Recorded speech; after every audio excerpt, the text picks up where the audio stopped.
So, on this afternoon's GoPro guided tour, the descent of E-Loop. So you start by just going down a few of those rocky steps, and then you're greeted by this bit of a wooden plank bridge, hard hairpin, and you come along here. Now there's two lines. I'm going the upper and tighter line, but the inside line's a bit more shallow and easy to take. Same thing, high side, bit more challenging, low side easy. Another option of high side, low side being a bit more difficult again. So just for beginners that don't feel comfortable trying to crank up onto the higher line, you can always take the low line. But this low line here is more challenging because you can bomb off the inside, off that drop, and then we have a bit of a jump. So E-Loop, as it suggests with the name, is a loop, and it takes you almost back to the beginning where I was there. But for the most part, we're just going to do the descent portion, with a lot of the descent portion being loose on hardpack with some loose rubble. And the reason why I want to do a bit more extended is on E-Loop you have these little skinnies. So the heckler reckons that that first skinny there, those three long planks, is the worst one since it flexes the most. He's not half wrong. But as you journey through, some of the corners are bermed, a bit loose like this. Others have a bit of a flat camber, and they even start to verge into off camber. So as we come along here, another ladder bridge. That one feels a bit more solid, but since you approach it with a bit more speed coming downhill, you could get tripped up, so make sure you're confident with skinnies. As we round this corner, you've got a fair bit of chundry rock on the outside. I prefer to stick on the in, but you do you. And as we round here, whoa! You've got that bit of a rock ledge. I tried to high side it, but easiest path is just to go low side. But you can have a lot of fun on that high line. So E-Loop's really nice for sort of a down country, or whatever the cool kids are calling it, where you get your descent first up no matter which way you go, and that sort of pumps you up and gets you ready for the climb that you have to do at the end regardless. Okay, up here you want to go left.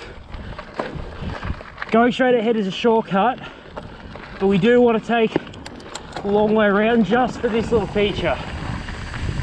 So we're going to come here, go down that bit of a step down, bit of throttle, and just pop it, and just a nice sort of a double. With the amount of speed that you get coming off the top, and the fact that the landing is fairly mellow, so you really have to be going slow and have incredibly poor technique to stuff that one up. But otherwise, it's probably a good introduction to having a step down double of a way. But otherwise, you get a fairly winding, mellow trail to climb up to the ending, so you don't miss out on much if I hit stop here. So the next one we're going to do is going to be the descent on the Diggings Dash. We'll start heading down. As my glasses fog up a bit, but getting moving will help that. So a bit of a chundry descent with a few odd rocks just sticking out at opportune angles that you might trip yourself. So if you're not comfortable, do it at a slow pace first, and then we're going to turn right, hike over these trees, and again just a bit of a chundry rock garden. Probably some of the best rock gardens you can start off with if you're in the blue difficulty.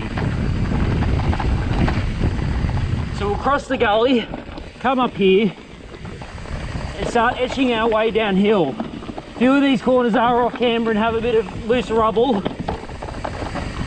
so watch your wheels as we come into this really rubbly section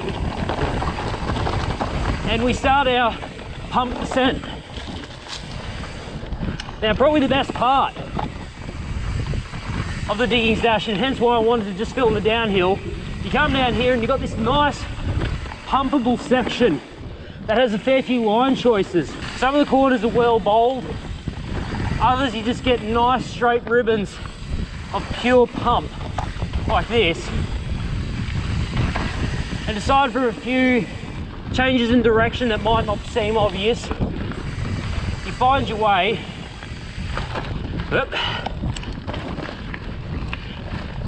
and you start to transition back uphill.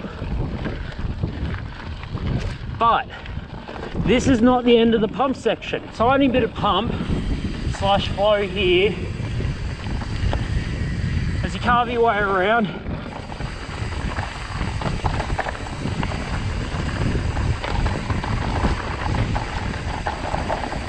Nice tiny bit of chunder. And here we go for the next pump section. Now, easiest to bowl that. Yesterday with the heckler, I decided to go the inside line, and you get set up all wrong for that corner and you almost have to make a 9-degree turn on a 50-cent piece. So highly recommend just bowling the right hand side and taking the left quite progressively. And then again, we're greeted to fairly flowing, fairly flat climbing. All right, last bit of pump and flow, and we get to go over this little janky bridge.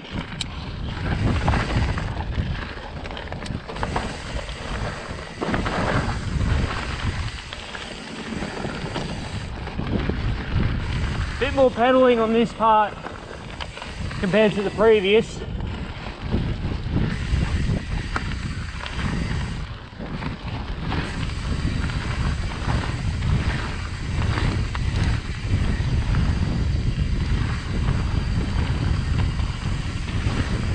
But it's just a really enjoyable trail overall until you complete this part and you have to climb all the way back uphill, which I have to do now. So until next time, keep riding and stay awesome.